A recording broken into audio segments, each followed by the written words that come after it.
Seguindo então aqui, vamos para o nosso segundo detector, né?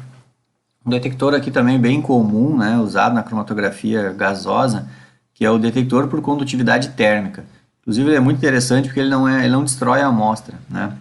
Ele é bem simples de entender, né? Eu acho que a gente tem assim, ó, dois compartimentos gêmeos assim, né, iguais, né? Só que um deles só passa o efluente, né, que é a fase móvel, e um deles vem a fase móvel que saiu da coluna, certo? Então ela tem a fase móvel mais a amostra.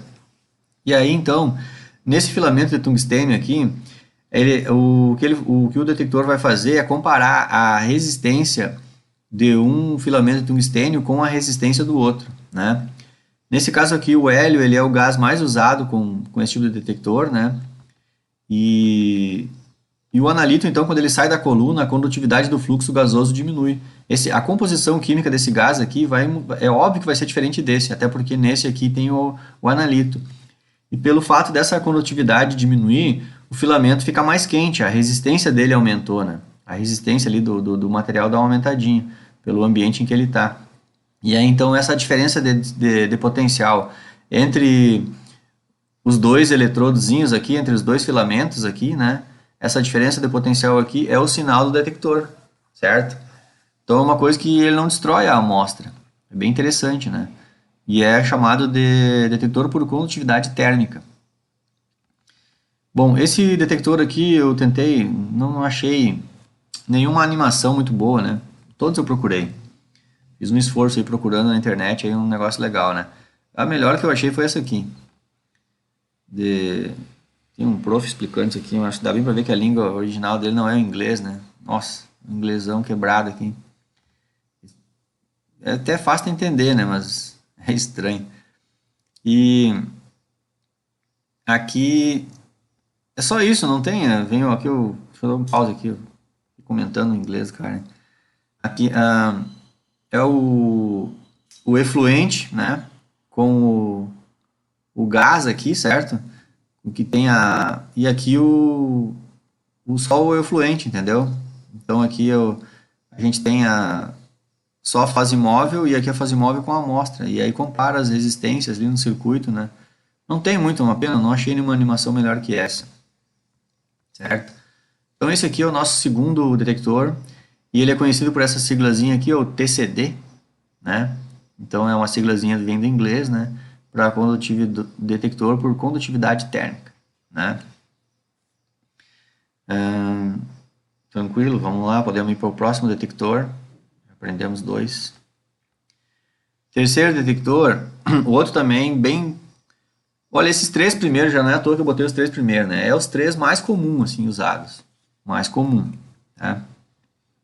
Então esse aqui é o detector por captura de elétrons, certo? A sigla dele é o ECD. Como é que funciona esse detector aqui? Esse detector aqui ele tem dois eletrodos, né? Aqui um ânodo e um cátodo, certo? E a gente tem a coluna que vem com a fase móvel e a amostra vem para um ambiente aqui vazio. E esse ambiente aqui, lá dentro do detector, ele tem um elemento radioativo, um isótopo radioativo do níquel, é o níquel 63. Esse níquel com massa 63, ele fica sofrendo a gente chama de desativação beta, certo? É aquele nêutron que libera radiações de elétron, né? O nêutron se decompõe e libera um elétron que está dentro do nêutron lá, né? Então a gente chama isso de radiação beta. E aí então a decomposição que é aquelas decomposições lá, né? Ele libera isso e essa decomposição do níquel emitindo radiação beta, essa radiação beta aqui, pessoal, é um elétron. É um elétron que sai de dentro do núcleo do átomo, porque não sei se vocês, é que acho que nem lá em química geral eu não fui muito para esse mundo aí. Geralmente a gente estuda isso quando estuda radioatividade, né? Que são as desativações dos núcleos. Mas assim, ó, o nêutron, vou deixar aí para vocês estudarem, vou deixar por curiosidade de vocês. Vou fazer assim, eu não vou dizer como é que é. Vou fazer assim, ó, vou deixar uma baita curiosidade para vocês aí, uma baita curiosidade. O elétron sai do nêutron, do núcleo do átomo. Tinha elétron dentro do núcleo. Vai dar um nó na cabeça dos químicos aí, né? Rapidão, só uma charada, vamos estudar sobre isso, que é a desativação beta, certo? Então isso aqui é um elétron, pessoal, tá? Emitido pelo níquel, o isótopo radioativo do níquel aqui, com massa 63. E esse elétron, ele fica se descarregando sempre aqui, ó. Imagina o elétron negativo, ele vem e se descarrega no cátodo. A gente vai ter sempre uma corrente entre o cátodo e o ânodo aqui num valor constante ali, né? A diferença é que quando algumas espécies moleculares, né, que tem principalmente halogênio, né, halogênio ele tem uma eletronegatividade muito grande, então ele tem uma afinidade eletrônica muito grande, né, então eles querem receber elétrons, né, então, por exemplo, amostras que tenham nitrila, nitrocompostos, né, essas carbonilas aí, que tem oxigênio, esses compostos organometálicos, né, eles querem receber elétron, certo? Então, se eles recebem elétron, eles vai chegar menos elétron aqui no ânodo, né? Que é o eletrodo positivo. Vai chegar menos elétrons ali. E essa diferencinha aí é que o detector percebe, né? Então, eu até acho que eu anotei aqui, ó, o detector ele tem uma linha base. Quando nenhum composto está dentro do detector, né? Ele vai ter um sinal contínuo ali. E à medida que um composto recebe esses elétrons que é emitido pelo níquel, a corrente é reduzida. Então, essa aqui é a detecção, né? E ele é extremamente sensível, né, com limite de detecção comparável com os detectores de massa, que é acho que o último que eu vou deixar para explicar lá. Tem um ponto aqui, né? Então, vou aumentar também, que eu diminuo a tela, esqueci de aumentar depois. O de massa eu vou deixar para explicar por último, que é o mais complicadinho para explicar. E aqui esse tipo de detector aqui, o ECD, eu catei um videozinho dele, aqui. Então, essa parte introdutória aqui é uma teoria, esse vídeo também é em inglês. Aqui está o detector, ó, o mesmo desenho lá que eu fiz, né? Esse texto, acho que é do Skug, esse desenho até eu acho. Aqui, os eletrodos aqui, né? Aqui um ânodo e aqui um cátodo. Aqui vem a coluna, só tá virada aqui o desenho, né? Vem aqui da coluna. Deixar tocando aqui, vou comentando. Aqui incorpora o gás nitrogênio também. Aqui essa parte aqui que está mostrando é onde tem o níquel. Acho que a própria pessoa está mostrando ali. O isótopo do níquel, né, o emissor de radiação beta. Vou tirar o mouse daqui, vamos ver o que mais que aparece aqui. Tá, aqui chega ali a amostra. Antes tinha um sinal contínuo ali, né? O que mais vai aparecer ali? Colocou a reação ali, ó. Esse nitrogênio vai acabar sofrendo uma ionização, né? Você ioniza o nitrogênio e o nitrogênio também emite elétrons ali, estão vendo? Ó? A gente tem um outro elétron ejetado do nitrogênio aqui, ó, né? Fora aquele elétron que veio da desativação do níquel, né? Vejo que está bem mais completa a explicação aqui, né? Deixa eu seguir aqui. Vamos lá. Não vou deixar o som aqui. Vou só ir adiante aqui. Mas é isso. Não... aqui, ó. Aqui a gente tem nessa parte aqui onde tem essa ionização aqui, uma coisa... A gente já estudou ICP lá, lembram?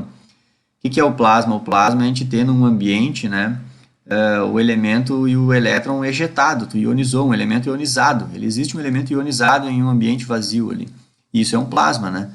Só que esse plasma aqui é um plasma frio, né? Não precisa de uma alta temperatura para fazer um plasma.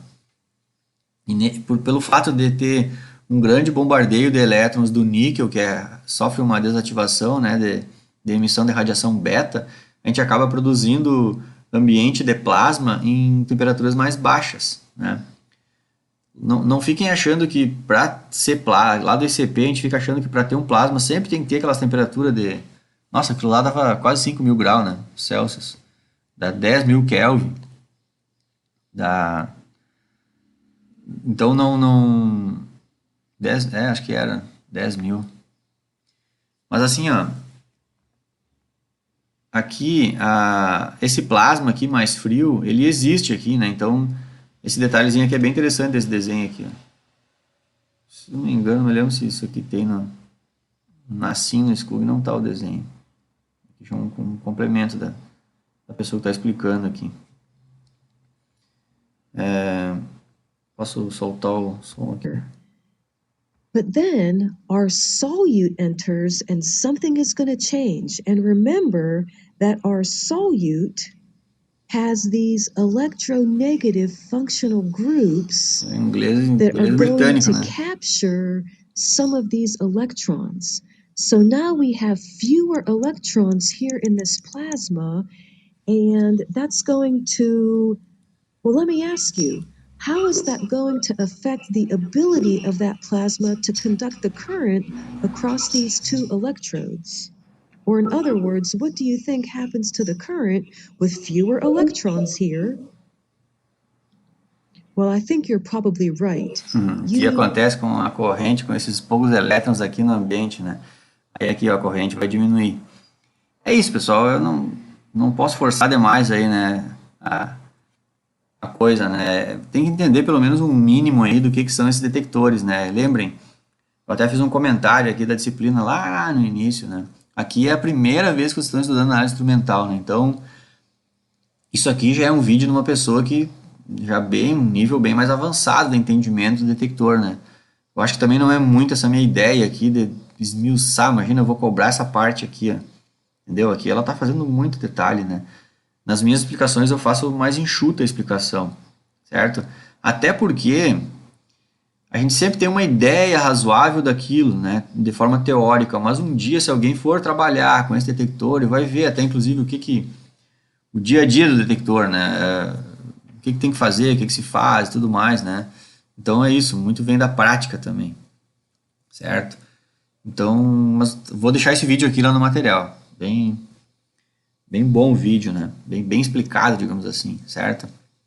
Como é que funciona o eletrodo de captura de elétrons, o ECD. E aqui, só recapitular aqui, ó, esses três que a gente estudou, né? Esses três que a gente estudou, captura de elétrons, condutividade térmica e o chama, os três aí, eu acho que é os mais comuns, assim, dos detectores, né? Bastante usados, né? Então agora a gente pode ir para o nosso próximo detector, que é esse aqui, o PID, detector por fotoionização, né?